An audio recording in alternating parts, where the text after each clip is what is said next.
Donald Trump insinúa que la justicia estadounidense está politizada por haber suspendido su polémico decreto migratorio.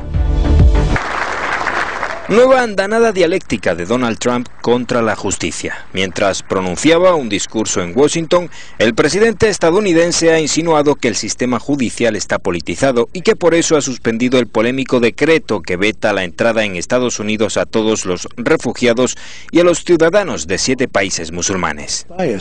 No quiero calificar a un tribunal de sesgado, así que no lo haré. Todavía no hay una decisión, pero los tribunales parecen ser tan políticos.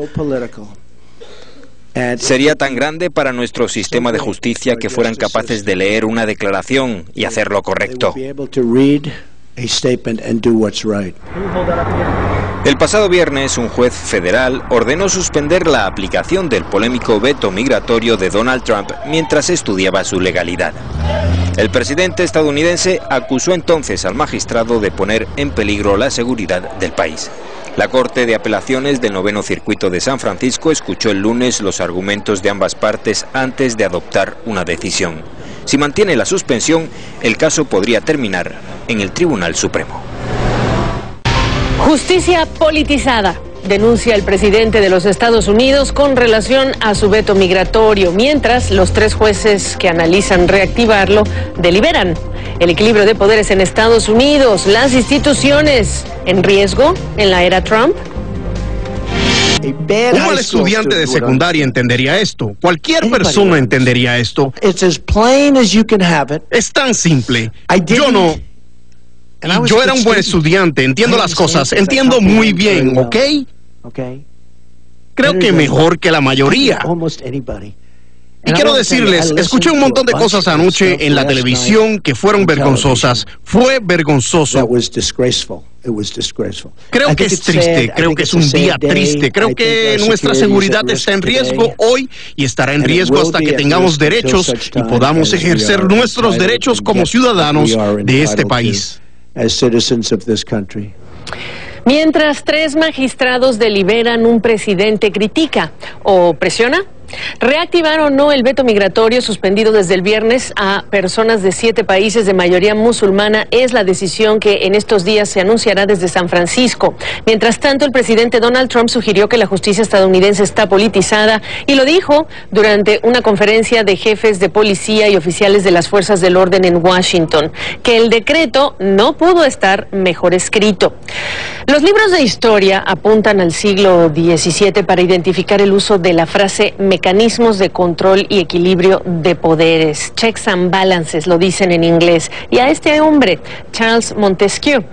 La práctica, sin embargo, data de siglos atrás, en tiempos de la antigua República Romana. Montesquieu, sin embargo, propuso la separación de poderes entre las ramas ejecutiva, legislativa y judicial del gobierno.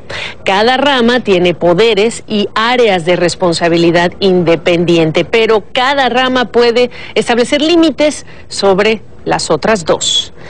Pero por sus expresiones en Twitter, por sus declaraciones recientes y declaraciones que no son tan recientes, es que muchos ya se están preguntando si el sistema o mecanismo de equilibrio de poderes está en riesgo en esta era Trump, y apenas llevamos 3 semanas de su presidencia. Desde México, saludo a Alejandra Cullen, bienvenida. ¿Qué nos dices tú?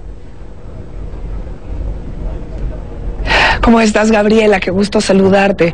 Mira, si definimos instituciones como las reglas del juego que permiten que la sociedad trabaje de manera armoniosa y con algo por lo menos con poder anticipar las cosas, pues Trump lo primero que está haciendo es destrozándola. Trump es un amante de la incertidumbre y a partir de ahí está poniendo en jaque a todo el sistema, no solo el de equilibrio de poderes. Entonces, ¿cómo hacerle contrapeso desde el sistema judicial o incluso desde el propio Congreso en estos tiempos? Reitero, son apenas 3 semanas de la era Trump en la Casa Blanca. Mira, creo que es muy interesante lo que está sucediendo. No es trivial en el caso del Congreso porque tienes mayoría republicana. Los republicanos, por supuesto, están encantados de tener mayoría y de haber retomado el control de las cámaras, pero al mismo tiempo les está haciendo muy difícil poder operar de la mano de un presidente que es tan errático y que tiene además un equipo muy cerrado. Cuando hablas con gente que opera con la Casa Blanca, te dice cómo los servidores del servicio civil de carrera no tienen ni qué hacer, porque todo se está manejando a nivel cupular con el grupo compacto de Donald Trump. Esto dificulta muchísimo el trabajo del Congreso y lo va a dificultar incluso para apoyar las iniciativas del mismo presidente. Entonces ahí tienes un primer quiebre.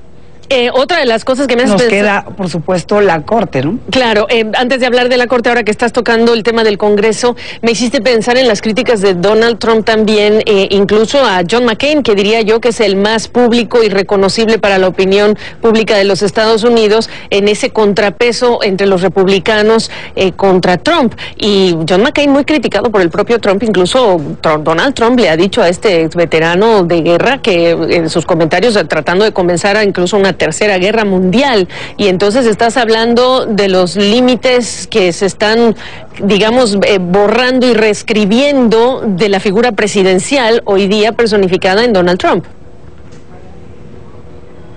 Efectivamente, no solo es el tema con John McCain.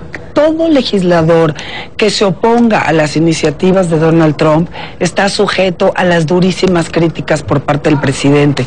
Es un presidente que no sé si está queriendo gobernar como gobierna su empresa y entonces piensa que a diestra y siniestra puede agarrar, firmar decretos y con eso se llevan a cabo las órdenes, sin entender que hay un marco jurídico y que hay reglas del juego para que opere no solo dentro de Estados Unidos, sino en el entorno geopolítico. Por supuesto lo está poniendo en jaque, pero es a través de estas críticas y estas descalificaciones. Cuando ves la forma de operar del Congreso americano, también te queda claro que no se van a dejar, es decir, tampoco es que los senadores y congresistas van a estar tan vulnerables a las críticas del presidente porque tienen que responder a sus votantes. Y ahí es donde se hace efectivo el famoso check and balance. Y ahí, por ejemplo, ayer que aprobaron el nombramiento de la secretaria de Educación, de Vos, hubo 2 republicanos que se salieron y que quisieron votar en contra. Sí. Solamente la intervención del vicepresidente logró salvar este nombramiento. Lo que ves es un presidente tratando de llevar las cosas al límite, las instituciones al límite. Bueno, pues dentro de lo que era Donald Trump, no todavía como presidente, hay un patrón que hoy pues está sumando a los hechos que ya conocemos de las últimas 3 semanas, y este patrón de conducta respecto de su relación o su respeto o cómo se expresa respecto a las instituciones estadounidenses, lo que hicimos resumir para exponerlo y hacerte la siguiente pregunta. Si primero escuchamos esta historia, patrón de conducta. Alejandra, si hay ciudadanos que saben muy bien lo que significa gobernar o vivir en países con instituciones débiles, somos pues varios de los ciudadanos en América Latina. ¿Qué nos dejas para reflexionar después de este resumen de un patrón de conductas que se mantiene ahora con Donald Trump en la Casa Blanca? Mira, el gran tema de las instituciones débiles, y el experimento latinoamericano sí lo demuestra, es cuando no se permite que se apliquen las mismas reglas a todo mundo. Son estos favoritismos de los grandes grupos o de los poderosos. El mejor ejemplo pues, es por supuesto de Brecht, que es ahorita lo que está en la vanguardia noticiosa de cómo está poniendo en jaque a toda Latinoamérica por cómo corrompió a distintas redes. En Brasil, 2/3 partes de la Cámara de Diputados está ahorita con apelaciones penales por actos de corrupción, la campaña de Juan Manuel Santos. O sea, país a donde vayas te encuentras que las empresas más poderosas o los grandes manejadores del dinero son los que tienen acceso al desarrollo y no el resto de la población. Lo que estamos viendo con Donald Trump es un intento por hacer lo mismo, y esa es la parte más preocupante. No solo tiene un gabinete gabinete de multimillonarios que están tratando de ejercer supuestamente el poder de manera autónoma de sus negocios, pero es muy difícil poder separar los intereses personales de los institucionales cuando un señor expresidente de Exxon es hoy secretario de Estado. Entonces la frontera es muy delicada y la experiencia en Latinoamérica es desastrosa. Lo que acabas viendo, un último ejemplo, pues es Venezuela, donde Maduro agarra y anula la posibilidad de un referéndum para poderse mantener en el poder. Es decir, ponen el poder a sus órdenes en vez de a las órdenes de la ciudadanía. Bueno, y apenas comenzamos esta presidencia. Te agradezco el análisis, Alejandra. Lo que nos queda, Gabriela, es tener esperanza en que de nuevo las instituciones y los contrapesos funcionen. Hay que estar muy atentos a California y el trabajo que están haciendo. Ya contrataron a Eric Holder, sí, y están haciendo alianza con otros estados para impugnar todos los decretos excesivos del presidente Trump. Y ahí es donde realmente Estados Unidos nos va a tener que demostrar su fortaleza institucional. Ejemplo daremos, ya veremos de cuál de las dos. Gracias otra vez. Terrorismo, una gran amenaza, mucho mayor de lo que la gente comprende en nuestro país.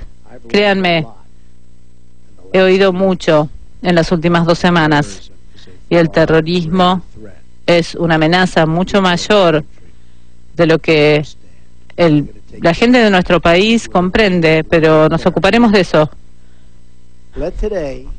Que hoy sea el comienzo de una gran asociación nacional que sirva como un gran llamado a la acción y que sea un nuevo comienzo en las relaciones. Quiero que sepan que el público estadounidense está junto a ustedes, que el pueblo estadounidense los apoya. Cuán orgullosos estamos de conocerlos. Aplaudimos sus esfuerzos, los agradecemos por su servicio y les prometemos que siempre encontrarán la puerta abierta en la Casa Blanca.